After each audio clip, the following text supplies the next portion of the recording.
Los ganaderos tenemos que dar un paso al frente y tenemos que colaborar con la fuerza pública y con las autoridades. La situación de orden público está desbordada en todo el país. El abigeato, las extorsiones, incluso secuestros. El departamento lleva varios secuestros de gente muy apreciada, como fue el caso de Heriberto Urbina. Por consiguiente, la única manera como podemos salir adelante es haciendo una articulación eficaz con la fuerza pública, pero también con las autoridades locales, con el alcalde, con los fiscales, con los jueces de garantía, de tal manera que pongamos a aprietos a estos bandidos. Esto no es de otra manera.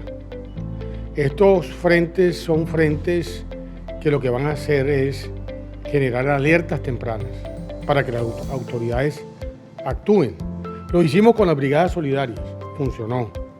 Cuando los ganaderos empiezan a construir tejido social y tejido gremial en este caso, las cosas son totalmente diferentes. Y aquí no se trata de los ganaderos grandes, no, entre más pequeños, más importantes, porque son los que están en zonas más apartadas, más vulnerables y los que más requieren la presencia de un Estado que muchas veces es ausente en las zonas rurales. Si en las ciudades, exitosamente, la policía, en el marco de la ley, ha venido convocando a los ciudadanos a los frentes de seguridad que actúan con los cuadrantes de la policía, nosotros tenemos que hacer lo propio. Tenemos que ver cómo logramos que la autoridad se pueda ejercer sin menoscabo en el territorio colombiano. Porque de lo contrario, estas dinámicas que son absolutamente anárquicas, aquí cualquier jefecito de mafia, de bandidos, que están dedicados a la extorsión o que están dedicados al abigeato, termina poniendo en riesgo la actividad ganadera. No más. La respuesta es una sola. Ganaderos de la mano con las autoridades, y las autoridades son fuerza pública y también es alcaldes, fiscales, jueces, es decir, todos aquellos que son el muro de contención o que tienen que ser el muro de contención de los bandidos.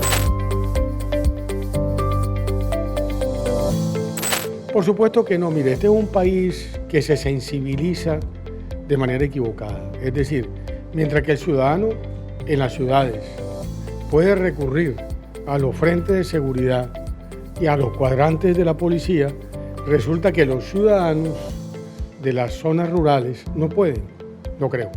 El papel de los ganaderos en estos momentos es más que todo de información a tiempo para que las autoridades actúen. Claro, de información y al mismo tiempo de ir generando una red solidaria entre ellos, de tal manera que en la medida en que el bandido se da cuenta que Pedro, que está en la vereda tal, habla con fulano, que fulano habla con sutanejo, que están en contacto con el alcalde, que están en contacto con el mayor o con el teniente que está en esa zona, las cosas empiezan a cambiar. Porque lo contrario, los bandidos terminan cooptando a la autoridad. Y entonces uno ve muchas veces, lamentablemente, lo tengo que decir con dolor, algunas autoridades coludidos con los bandidos, como también ha sucedido.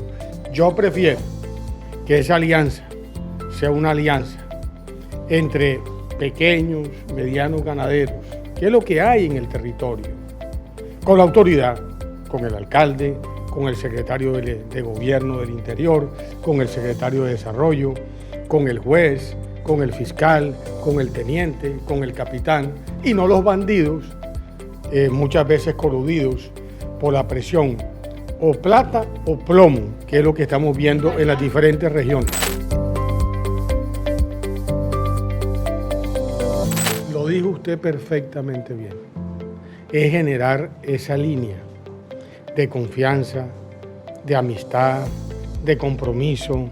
Es decir, es como uno construye o reconstruye esa relación que se ha venido perdiendo con el paso del tiempo, porque lo que sucede es muy sencillo, mire, cuando la inseguridad empieza a apretar, la gente deja de ir a la finca, se resguarda en las cabeceras municipales, se resguarda en sus casas.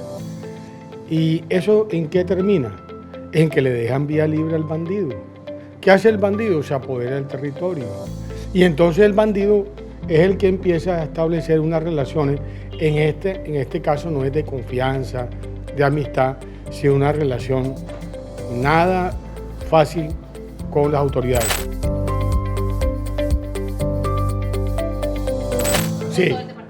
Sí, queremos coger al departamento del Cesar como piloto. Ya yo he hablado con el gobernador de Santander, he hablado con el gobernador de Antioquia, hablé también con la gobernadora del Meta. En fin, aquí se trata de hacer una cosa general en el país, porque lo que no puede suceder es lo que nos pasó en los años 90, que hay que recordarlo, ¿no? Para entonces, ¿qué le pasó a la gente de Valledupar? Terminó secuestrada en Valledupar, no salían, no iban ni a La Paz, y ir a Codazzi era un imposible. Terminaron entregándole el terreno a los bandidos, y los bandidos lo que hicieron fue, y en algunos casos, lamentablemente, coludirse con las autoridades. No lo vamos a permitir en este caso.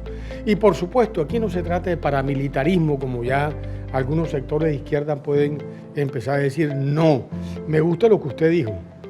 Esto es generar unos escenarios de confianza, de amistad, incluso como hay que hacerlo, como se ha hecho aquí tradicionalmente. Aquí siempre ha habido dirigentes gremiales que han tenido una relación muy activa con la fuerza pública. Recuerdo muchísimo, para no dar nombres, pero los hay todavía.